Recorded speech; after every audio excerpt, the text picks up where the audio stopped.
قال رسول الله صلى الله عليه وسلم: ما اجتمع قوم في بيت من بيوت الله يتلون كتاب الله ويتدارسونه بينهم إلا نزلت عليهم السكينة وغشيتهم الرحمة وحفتهم الملائكة وذكرهم الله في من عنده.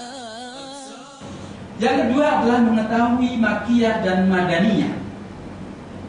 Mengetahui makiyah dan madaniyah.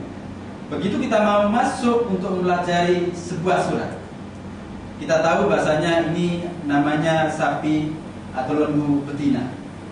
Ya. Kita tahu bahwasanya ini adalah semut. Kita tahu kisah tentang semut.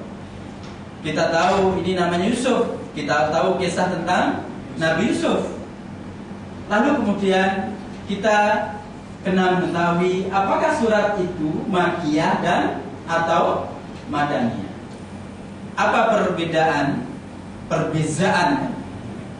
perbedaan antara makiyah dan madaniyah?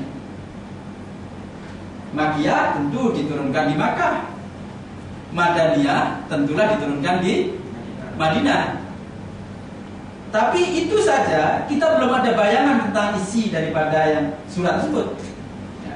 Maka kita perlu mengetahui rata-rata surat yang diturunkan di Makkah adalah mengenai masalah akidah.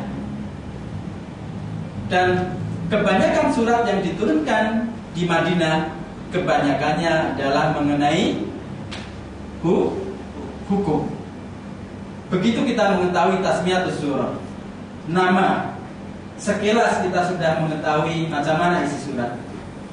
Begitu kita mengetahui makiyah atau madaniyah, Makkah atau diturunkan di Makkah atau di Madinah, kita juga sudah punya gambaran. Oh, surat ini dia lebih banyak masalah-masalah akidah. Oh, surat ini madaniyah, berarti surat ini lebih banyak masalah-masalah hukum.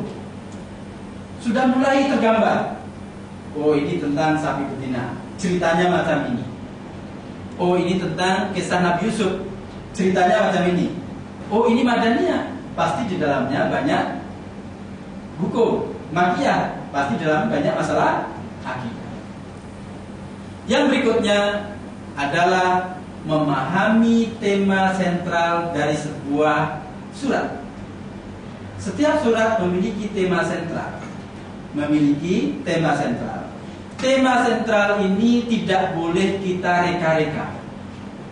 Tema sentral ini tidak boleh kita ciptakan sendiri, kita buat-buat sendiri, tapi sudah ditentukan oleh para salafus saleh, oleh para ulama. Setiap surat ada poin-poin tertentu. Ayat sekian sampai ayat sekian bercerita misalnya tentang asal usul Bani Israil. Ayat sekian sampai ayat sekian bercerita tentang ahli surga. Poin, tema, ya kan? Tema tentang ahli surga. Ayat sekian lagi dan sampai sekian bercerita tentang bagaimana Fir'aun mulai membunuh anak-anak. Kemudian berikutnya lagi bercerita bagaimana kemudian tentang penyelamatan Nabi Musa. Global, ya, secara global kita sudah tahu. Dengan mengetahui tema global tadi, kita sudah memiliki poin. Ketika saya membaca, kemudian kita lihat tema. Oh, berarti ayat sampai sekian ini kisahnya sedang bercerita tentang Fir'aun mengejar Musa. Ada gambaran, ya, ada gambaran bahwasanya ini Fir'aun sedang mengejar Musa. Detailnya dari mana? Nanti detailnya ketika kita membaca ayatnya. Tapi gambaran itu kita sudah ada. Bagaimana kita mendapatkan tema-tema tadi? Tema, ya kan? Poin-poin isi daripada surat tadi. Al-Quran yang diterbitkan oleh Masar Interface membantu kita untuk mengetahui tema-tema tersebut. Di sini di dalam terjemahan, kalau kita buka tengok dalam Al-Quran terbitan Al-Masar, Mushaf Al-Masar. ada warna terjemah yang warnanya biru. Ya, ada terjemah yang warnanya biru. Nah, tulisan miring, ya, tulisan miring berwarna biru itu adalah tema, ya, tema. Jadi saya ambil contoh, kita buka pada muka surat 65. Ya, muka surat 65. Di atas sekali ada tulisan yang diberi warna biru belakangnya. Itu adalah perumpamaan harta yang dinafkahkan orang-orang kafir. Itu tema, ya, bahwa ayat berikutnya adalah mengenai perumpamaan harta yang dinafkahkan oleh orang-orang kafir. Di bawahnya lagi kemudian ada larangan menjadikan orang Yahudi sebagai teman kepercayaan global. Ya, ada poin yang sudah kita dapatkan. Ya, begitu mau membaca, kita lihat ini, maka kita tahu bahasanya ke bawah ini adalah mengenai larangan tidak boleh menjadikan orang Yahudi sebagai teman kepercayaan. Jadi ada poin yang mudah kita dapat. Ya, dalam Al-Quran ini semua tema sudah ditunjukkan sehingga kita dengan mudah akan mengetahui apa tema yang kita baca tanpa kita membaca detail terjemah, ya, atau kita tidak tahu detail daripada arti suatu ayat. Kita sudah punya gambaran secara global bahwa kita membaca mengenai hal itu.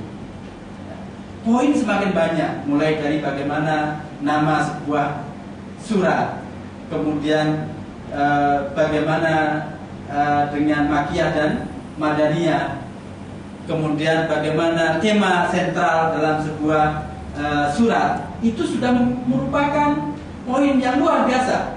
Ya, semakin banyak informasi-informasi yang sudah kita dapatkan. Di dalam Quran ini di awal selalu ada Makkiyah dan Madaniyahnya. Jadi kita tahu di awal sekali surat, ya, ketika kita mau masuk sebuah surat, ya, di situ ada tertulis apakah surat itu Makkiyah atau Madaniyah. Contohnya misalnya di surat Al-Fatihah, ya, Al-Fatihah halaman 1, muka surat 1, di situ tertulis Al-Fatihah, kemudian Makkiyah, di bawahnya ada tulisan Makkiyah. Ya, sehingga kita secara otomatis akan tahu bahasanya apakah surat ini Makkiyah atau Madani.